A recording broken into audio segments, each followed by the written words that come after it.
Hello everyone, and welcome back to Azur Archives. In the last episode, we were introduced to the French and their split faction struggles in Iris of the Light and Dark.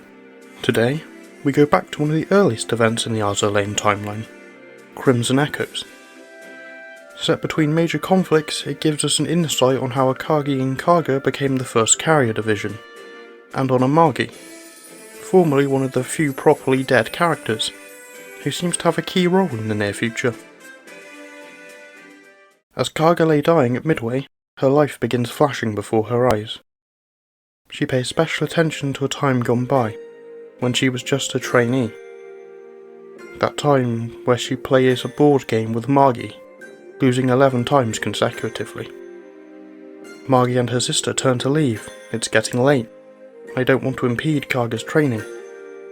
After all, the Sakura Empire's annual naval exercise is in 2 days, where the two will be a lot more evenly matched. The day of the exercise rolls around and Nagato, the exercise's judge, makes an introductory speech and an announcement. The winner of the exercise will be crowned the next Sakura flagship. Mutsu announces the teams to be led by Amagi and Kaga, and the exercise gets underway. Amagi makes her debut early, engaging in combat with Hatakaze. He wasn't expecting her to appear so soon, believing Amagi to be quite confident to show herself on the front lines. Amagi states that while she enjoys devising strategies, she has never once claimed to be a poor soldier, and the two do battle. Amagi comes out on top, but Hatakaze sees through her. She asks whether Amagi truly wants to be the next combined fleet flagship, and Amagi pauses. She observes that while Amagi behaves the same way, the way she fights is completely different. She gains nothing from appearing on the front lines. She could net the same result commanding from the back, without putting herself in danger. Amagi brushes it off, stating that it's just a change of pace. With times changing and the world becoming more chaotic, they can't afford to get complacent in their isolationism, and wants to use the wargame to test some new strategies. Hatakaze states she will support whoever wins, before taking her leave. As the first day draws to its end, Amagi begins to cough, glad for the day's events being over. She just needs to hold on a little longer. As the exercise continues, Naka leads an attack unit to Amagi. The two exchange pleasantries before the fighting recommences. Naka loses and Amagi compliments her and what she has learned from her sisters. She wishes Akagi could be more like her. She thinks that she's been lenient with her sister, and while she's strong, she lacks proper control. Naka claims that she'll be fine so long as she has her assistant's guidance, and Amagi begins to respond that that might not always be the case, but is cut off by a coughing fit. Again she brushes it off. As Naka leaves, she begins to wonder how long she'll be able to watch over Akagi. The next day, Amagi hears a commotion, and Hatakaze leads her to Akagi and Kaga at each other's throats and about to start a fight. Amagi pacifies them, and makes them make up. After beating some sense into them, she dismisses everyone back to their posts in preparation for the day's exercises. Kaga and Amagi finally meet. While Amagi is better at shrewdness and tactics, a face-to-face confrontation like this is Kaga's domain. They strike a deal. The loser will become the victor's most powerful weapon, and the two square off. Kaga finds herself surrounded. Amagi, hiding her affinity for combat, gets ahead of her and claims victory. The two banter lightly, but Amagi has concerns about Kaga's strategy throwing caution to the wind. Nagato begins the closing ceremony of the war games, announcing that when the time comes, her role will be delegated to Amagi. However, the jubilant air is slashed with her next announcement. The Washington Naval Treaty has been signed. The major powers have invested heavily in their militaries, and now that the sirens have been beaten back, everyone must downsize to an agreed upon amount to prevent each other from dominating the seas. This includes a halt in all capital ships planned or under construction, like Akagi. A lucky few will be converted to aircraft carriers. The rest, scrapped. Now I understand. One must evolve in order to survive. For the weak to become extinct is a fact of nature. Those who perished were simply too weak, nothing more. If this is to be my fate, then at least let me meet my end on the battlefield. I now entrust the future of the combined fleet, no, the Sakura Empire, to you, my sworn rival. Ashigara comes rushing to Amagi. Kaga has left a letter and rushed off into a siren mirror sea. The destroyer squadron has given chase, but lacks the firepower to perform recon. Amagi tells her she'll handle it, and asks they continue the search. She reflects on how things have changed since the signing of the treaty, half ignoring Akagi's questions and complaints about their pending new equipment.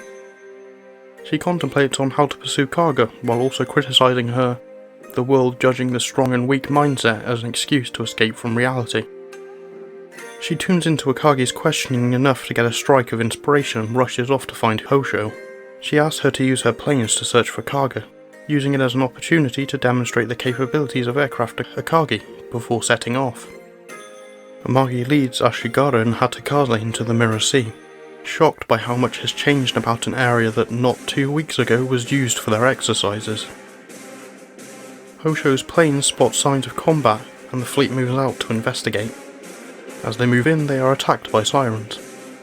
One self-destructs close to Amagi, but she reassures her companions that she's fine.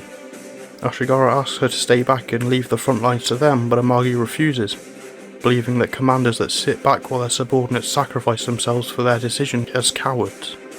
As they push forward, Amagi notices a scrap of Kaga's clothing. She's impressed she's managed to fight this far alone, but thinks her a fool. Sailing further in, they lose contact with Hosho's aircraft, and Naka notices black shadows in the sky. Amagi recognises this as an airstrike and orders them to shoot them down. They finally reunite with Kaga, who is shocked to find them here.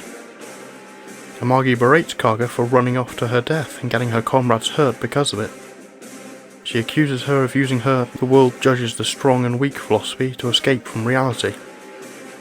When Kaga asks how she's supposed to fight with the treaty trying to end her existence, Amagi reveals that she's already taken care of it. All she needs to do is make it home safely and prove her power. The fleet steels themselves and gets ready to fight their way home. They beat back the sirens with only a few aircraft stragglers, but as they begin their exfiltration, Amagi's illness gets the better of her and her legs give way. Kaga rushes to help her, and the remaining aircraft use this as a chance to attack. Kaga shields Amagi with her body, her superior armour keeping her safe. She turns to make her last stand when the enemy planes start falling out of the sky. Hosho's fighters begin clearing the stragglers and the fleet continues on home. Back home, Kaga visits a sleeping Amagi. She inquires Hatakaze about her condition, who informs her of the bad news. The wisdom cube that makes up Amagi's core is damaged. It likely has been for some time. It is unlikely she will be able to live as a civilian, much less as a remodeled carrier. She hasn't told anyone about her condition. Soon after, Nagato begins the opening ceremony to another naval exercise, under the pretense of the recent siren encroachment. The two foxes meet in battle one last time. Kaga is shocked that Amagi's even out here given her condition. She claims that the future is the aircraft carrier and wishes to fire her guns one last time.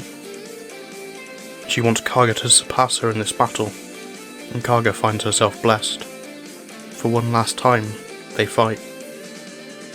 After all this time, Kaga is finally victorious, and Amagi is proud. She speaks to Kaga. Amagi was born weak, but she tried to become strong, or at least convince people she was, but in the end she couldn't obtain true strength. She believes that the future is aircraft carriers, and that Akagi and Kaga will be the foundation of the Sakura Empire's future.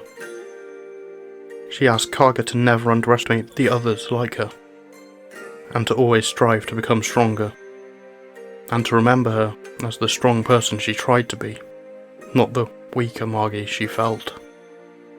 She wants Kaga to take up her mantle, and look after her little sister, and the country in her stead. Back in the present, Kaga awakens. She asks Akagi what happened, who responds that she's just slept, after they got their ass beat at Midway. Hazy memories of the battle return, and Kaga asks if they've been repaired. Akagi doesn't know, but she has noticeably lost the brooch that Amagi gave the two of them as heirlooms. Kaga notes that even though Akagi looks the same, her personality couldn't be more different. She reflects on how things have changed since then. How Akagi has become a sister in all but blood, and sometimes she sees Amagi in her sister, but she can't help but ask what Amagi would do if she was still here. Leading into the events of Visitors Died in Red. It turns out Amagi had requested Kaga to receive her carrier conversion, revealing her failing health to Nagato. And so ends Crimson Echoes, one of Azur Lane's best. And for now, the tale of Amagi. I think these more character-driven events, like this one and Parallel Superimposition, are some of the best. The quote-unquote plot-driven events don't really have enough happening to bring them up to the same level. They don't make me feel like these ones do, with a few recent exceptions, usually involving the commander. I miss this old Kaga. Nowadays, it feels like all she does is follow Akagi around and be her attack dog. The hints at their previous rivalry and the second thoughts about their actions aren't there anymore. This could just be in my head, as all the Sakura stuff is building up to a big climax in the near future, but we will see.